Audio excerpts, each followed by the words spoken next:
फिर उसके बाद दुनिया में दो फोर्सेस चल रही हैं।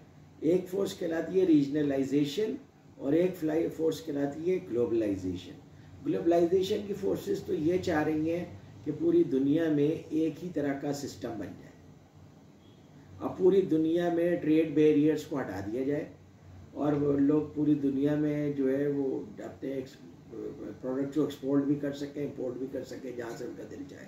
अब बाज़ लोग तो इस एक्सट्रीम एंड पे भी जाते हैं, कहते हैं कि भाई लेबर मार्केट को भी ओपन कर दो, कि जहाँ पे लेबर सरप्लस है वो वहाँ चला जाए जहाँ पे लेबर डेफिशिएंसी है, ताकि लेबर मार्केट की प्राइसेस भी इवन हो सके। तो अभी दुनिया उस स्टेज पे तो नहीं गई है, लेकिन ग्लोबलाइजेशन पे काफ़ी हद तक पहुँच गए और बहुत सारी प्रोडक्ट्स ऐसी हैं जो ग्लोबल लेवल पे सेल होती हैं। अच्छा, ग्लोबलाइजेशन के साथ साथ एक दूसरी फोर्स भी बहुत ज़्यादा एक्टिव है ग्लोबल मार्केट में, दैट इज़ रीजनलाइजेशन।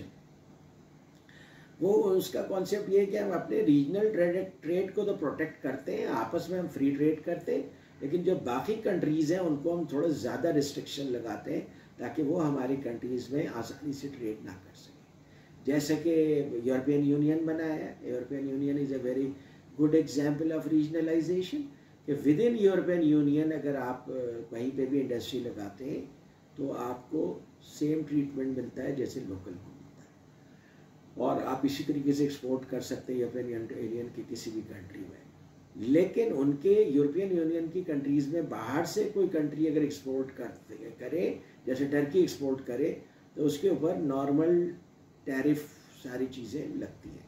तो इस तरह वो एक रीजन को प्रोटेक्ट कर रहे हैं, पूरे ग्लोब को प्रोटेक्ट नहीं कर रहे। तो ये फोर्स कहलाती है रीजनलाइजेशन।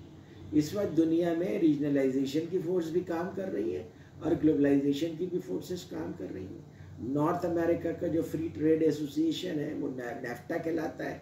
इसी तरीके से जो सेंट्रल अमेरिका में शायद मर्कोसर कहलाता है, और इस तरह से हमारा भी है यहाँ पे, ये जो हमने सार्क का बनाया हुआ है, ये भी एक तरह से हम चाह रहे थे कि फ्री ट्रेड एग्रीमेंट करें, लेकिन चूंकि इंडिया का साइज़ बहुत बड़ा है और इंडिया जो है वो अपनी हेजिमनी बनाना चाहता है अपने तमाम नेबरिंग कंट्रीज़ में, सिर्फ पाकिस्तान पे नहीं। इंडिया के रिलेशनशिप किसी भी कंट्री के साथ मिसाली नहीं है, अपने नेबरिंग कंट्रीज़ में से किसी के साथ भी मिसाली नहीं है, सबके साथ उसके कोई ना कोई कॉन्फ्लिक्ट्स हैं।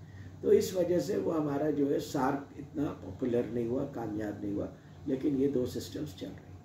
अच्छा, जब आप इंटरनेशनल बिजनेस में जाते हैं तो आपको एडिशनल एक और कॉम्प्लेक्सिटी का सामना करना पड़ता है, that you deal with multiple currencies. जैसे जब मैं एसकेएफ का मैनेजिंग डायरेक्टर था तो हम 4 करेंसी में डील करते थे पाकिस्तान में। एक तो पाकिस्तानी रुपीस, फिर यूएस डॉलर, सिंगापुर डॉलर और फिर स्वीडिश कोरोना, इन 4 करेंसीज में डील करते थे। अब जाहिर है कि उन करेंसीज के मुकाबले में रुपया कभी ऊपर चला जाता था, कभी नीचे चला जाता था।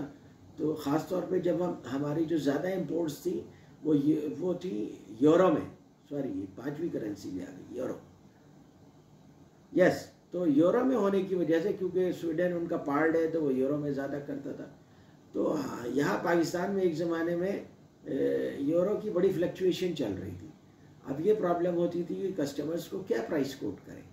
अभी प्राइस कोट करते हैं, 1 महीने बाद जब वो ऑर्डर करता है तो यूरो ऊपर चला जाता है, एज ए रिजल्ट डिस्ट्रीब्यूटर्स को लॉस होता था। डिस्ट्रीब्यूटर्स का बिजनेस वैसे भी बहुत कॉम्पिटिटिव होता है। तो फिर मैंने क्या किया कि मैंने एक यूरो प्राइस लिस्ट बना दी और वो कस्टमर्स को दे दिया। जनाब हम ये यूरो प्राइस लिस्ट को फॉलो कर रहे हैं, और हर महीने लास्ट मंथ का जो एवरेज होता था यूरो का, वो हम अपने वेबसाइट पर प्लेस कर देते थे कि इस महीने हम यूरो का ये कन्वर्जन रेट यूज़ करेंगे। तो उसकी वजह से काफ़ी उनको डिस्ट्रीब्यूटर्स का बिजनेस स्टेबलाइज हो गया। तो ये प्रॉब्लम होती है जब आप डिफरेंट करेंसीज में डील करते हैं। और भी प्रॉब्लम्स होती है, आपकी प्रॉफिटेबिलिटी सिर्फ इस वजह से कम हो जाती है कि आप डिफरेंट करेंसीज में डील करते हैं। प्राइसेस की फ्लक्चुएशंस की वजह से बहुत सारा आपके बाद फ़ायदा हो जाता है, sometimes it works against you. जैसे पीएसओ के बिजनेस में क्या होता है कि ऑयल प्राइसेस फ्लक्चुएट करती हैं, और ओगरा ऑयल प्राइसेस डिफाइन करता है पाकिस्तान में, क्योंकि पाकिस्तान में ये एक रेगुलेटेड इंडस्ट्री है। इंडिया ने आज से 5-6 साल पहले डीरेगुलेट कर दिया था, और बाकी यूरोप अमेरिका में तो बहुत पहले ही डीरेगुलेट हो गया, हमारे अभी तक ये डीरेगुलेट नहीं हुआ। तो एज ए रिजल्ट क्या होता है कि जब अगर पीएसओ के पास स्टॉक्स पड़े हुए और प्राइसेस बढ़ गई तो उसकी वजह से उनको वॉल्यूम का गेन हो जाता है, और वो अपने इसमें लिखते भी हैं इनकम स्टेटमेंट में, गेन ड्यू टू वॉल्यूम इतना हो गया, और बाज़ वक़्त लॉस भी हो जाता है। जैसे अभी ये हुआ था कि अमेरिका ये जो प्राइस गवर्नमेंट ने कम की तो बाकी जितने भी कंपनीज थे उन्होंने अपने स्टॉक्स रोक लिए, और पीएसओ को वो क्राइसिस पूरा करने के लिए पेट्रोल सप्लाई करना पड़ा मार्केट में। और जब पीएसओ के सारे टैंक्स एम्प्टी हो गए, सारे स्टोरेज एरियाज एम्प्टी हो गए, तो गवर्नमेंट ने 15 रुपये या 25 रुपये पर लीटर बढ़ा दिए। उसकी वजह से दूसरे कंपनीज को बिलियंस ऑफ रुपीज़ का ओवरनाइट फ़ायदा हो गया। तो जब उन्होंने मार्केट में अपने प्रोडक्ट निकाले तो पीएसओ वैसे ही खाली हो चुका था, तो they got billions of rupees in profit. उसके मुकाबले में जानते हुए पब्लिक प्रेशर की वजह से गवर्नमेंट ने उनके ऊपर से 5 लाख, 10 लाख और एक्सट्रीम केसेस में 50 लाख का शायद फाइन लगाया था, which was nothing compare to the crime committed. तो ये सब गेम्स भी होती है इंटरनेशनल मार्केट में, और ये सिर्फ ऐसा नहीं कि पाकिस्तान में होता है, ऑल ओवर द वर्ल्ड।